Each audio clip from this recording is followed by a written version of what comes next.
Welcome back to the Rise Up podcast, where we dive into the stories and lessons that fuel personal growth. I'm Sarah, and today we're joined by my good friend Alex to explore a powerful, yet often overlooked truth. If you don't lose, you don't seek. Alex, welcome to the show. Thanks for having me.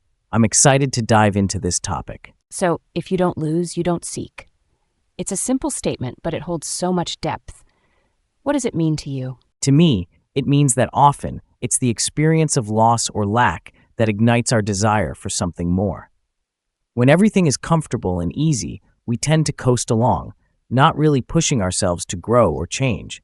But when we face setbacks, failures, or the absence of something we want, that's when we start searching for solutions, new paths, and ultimately, a better version of ourselves. I couldn't agree more.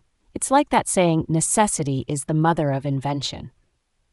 When we're backed into a corner, our creativity and resourcefulness often kick into high gear. Exactly. Think about it.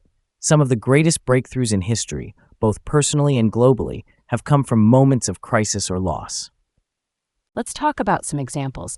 Can you think of any personal experiences where loss led to growth? Absolutely. A few years ago, I lost my job unexpectedly. It was devastating at the time, but it forced me to reevaluate my career path and ultimately led me to start my own business, something I'd always dreamed of, but never had the courage to pursue before. That's a perfect example. And on a larger scale, we can see this pattern throughout history. The Great Depression led to the New Deal, which brought about significant social and economic reforms. The loss of life in World War II spurred the creation of the United Nations. It's a reminder that even in the darkest of times, there's potential for incredible growth and transformation.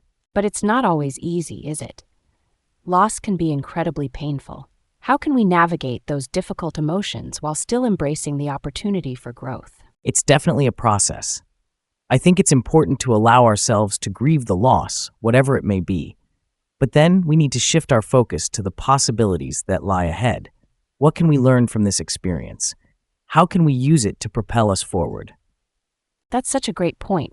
It's about finding that balance between acknowledging the pain and embracing the potential. And I think it's also important to remember that we're not alone in this. Everyone experiences loss at some point in their lives. Reaching out for support, whether it's from friends, family, or a therapist, can make a world of difference. Absolutely. We're not meant to go through this alone. And when we come out on the other side, we often find that we're stronger, wiser, and more resilient than we ever thought possible. That's the beauty of the human spirit. We have this incredible ability to rise from the ashes and create something even more beautiful. And that's what the Rise Up podcast is all about, right?